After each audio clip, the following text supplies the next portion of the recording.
Raid Eco Endurance Aventure est une présentation de ASICS,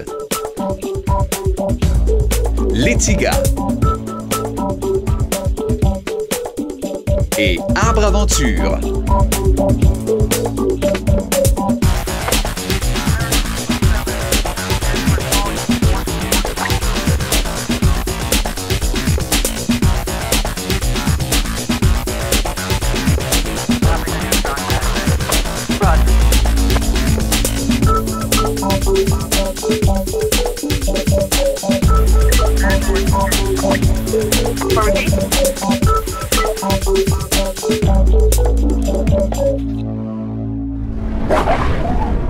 C'est de Valcourt en Estrie que nous allons assister dans quelques minutes au coup d'envoi de cette toute première édition du Raid Eco Endurance Aventure.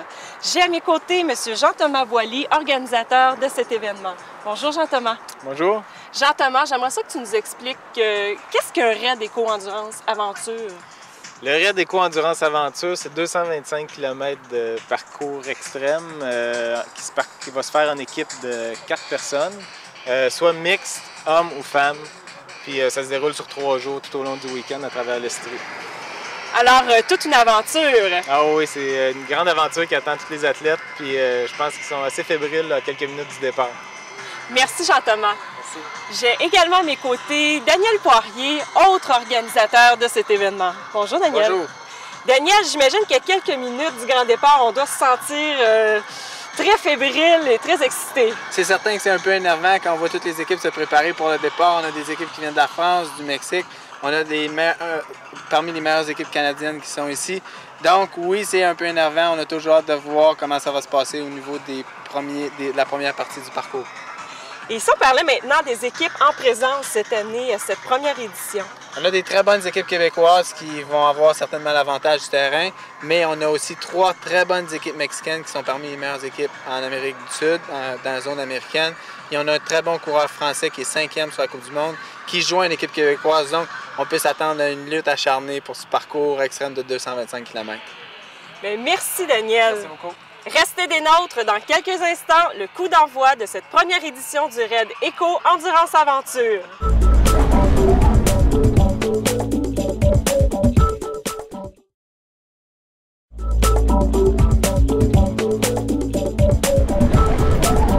De retour à Valcourt, je suis avec mon coéquipier Daniel Boilard. Daniel, est-ce que tu te sens prêt? Moi, je me sens prêt. Et toi? Tout à fait prête. Daniel, je sais que toi, tu es un gars qui aime ça gagner. Donc, je vais te laisser les équipes de tête. Je te remercie beaucoup. Toi, tu vas prendre l'arrière de la course? Pas de problème. Alors, on se voit ce soir à l'arrivée? On se voit ce soir. Parfait.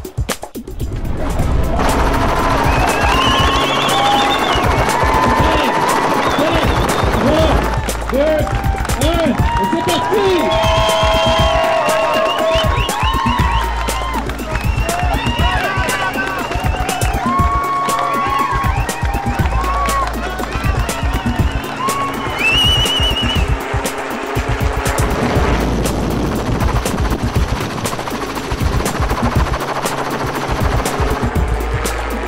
Avec Daniel, il y a toujours des bons événements, donc on s'attend à avoir du fun.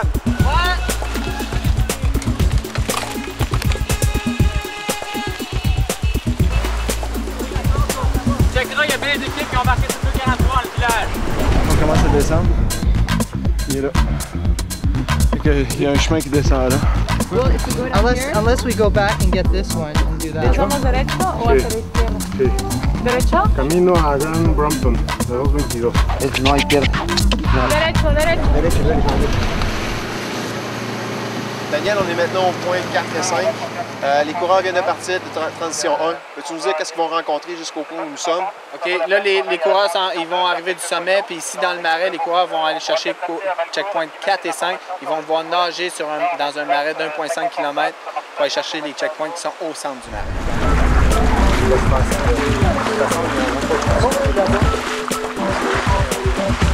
Allez-vous nous poser des questions, là, savoir comment on aime ça? Let's go. Ça va vers où, là? On continue pas par là. En même place? Oui. Pourtant, il mouille puis on le sent même pas. Mais c'est pas bien dans l'eau.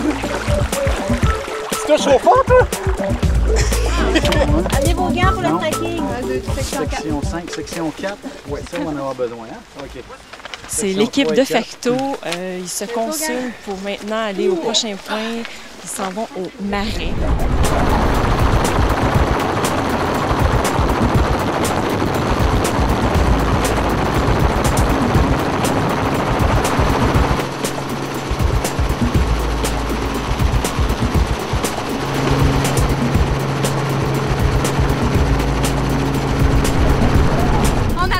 On a battu notre équipe support. Quand tu dis qu'on a clashé un char, là, ça va bien. Ça va bien. Go, go, go, go, go, go, go! Nous avons ici l'équipe Fusion qui attendait leur équipe de support avec impatience. Ils avaient même pris de l'avance et là, ils sont en panique totale, alors c'est la guerre. OK. La bombe!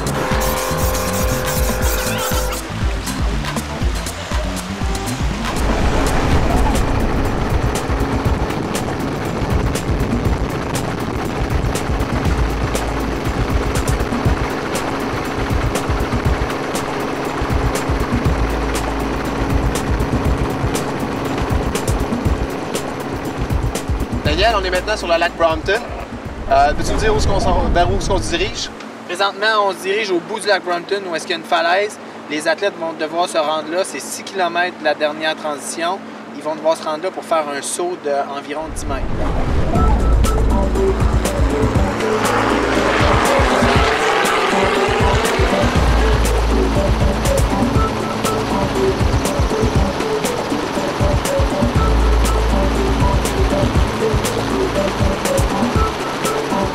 Donc, si t'hésites une fois, je pense que c'est saute.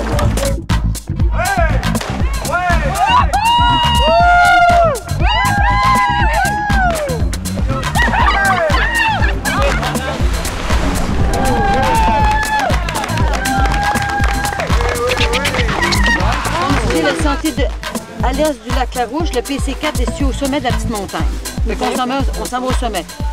À partir du PC4, devez-vous rendre à l'entrée du marais du lac Larouche, à cet endroit, vous trouverez un petit barrage.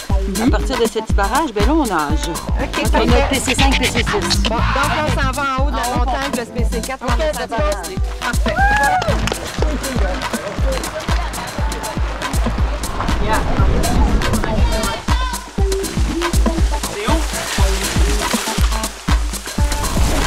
Comment ça a été le marais, là? Ça a quand même bien été. On aurait pensé que ça aurait été pire. On s'est bien soutenu toute la gang, puis on a traversé ça pas mal bien. Allez dedans! Ah oui, c'était oui, puis là, comment ça... On collectionnait les fleurs de marécage. C'était super bon. Puis on est mère de famille. Là, on remplace un peu nos enfants. Là, on fait ce qu'eux autres aimeraient faire. Alors, l'équipe des membres, c'est un exemple à suivre. Je m'en ai la boule d'oreille ici. J'ai déjà perdu une.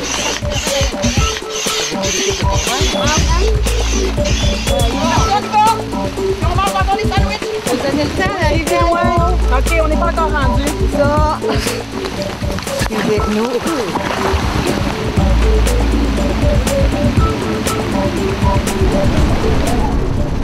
On a décidé de faire l'ascension du Mont Orford.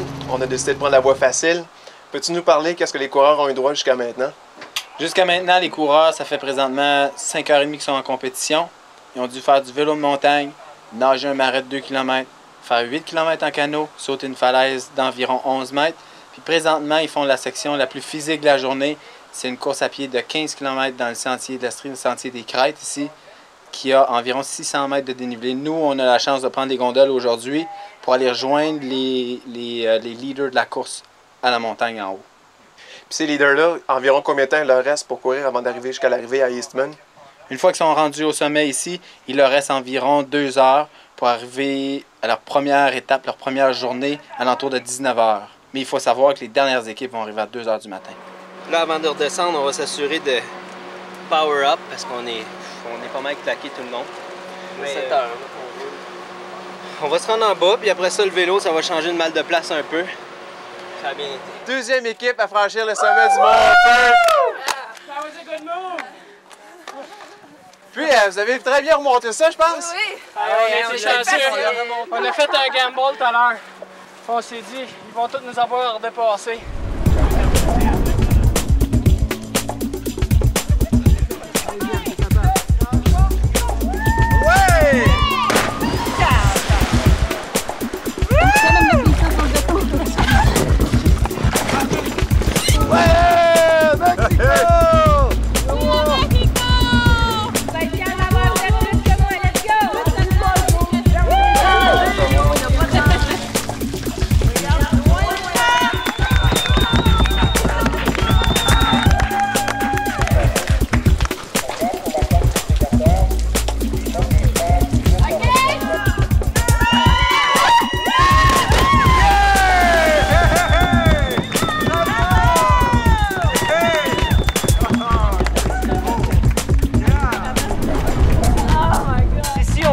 câble de sécurité.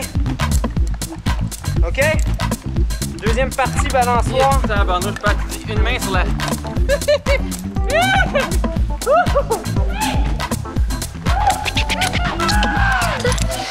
Elle, c'est la pire.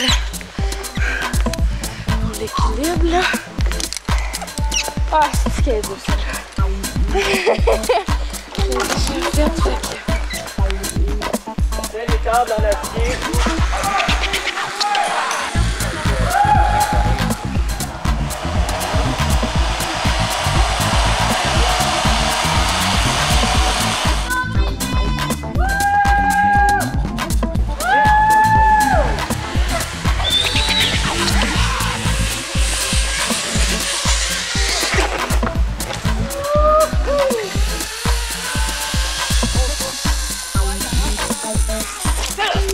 Ça rentre pas mal.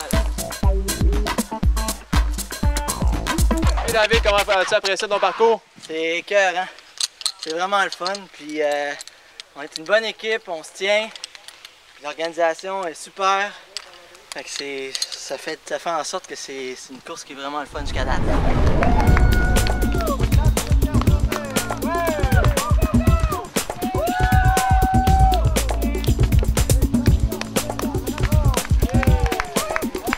Ça là, c'est très bon après une journée. 9h30 d'effort. La reine des salsa pour le king des pédaleurs. Voici maintenant le classement de l'étape 1. On retrouve en première position l'équipe Def Leppard en 9h43 minutes 10 secondes. Numéro 2, ASICS Arrow en 10h16 et 15. En troisième, la randonnée en 11h1 minute 40 secondes. Et en dernière position, ASICSaventure.mom en 15h28.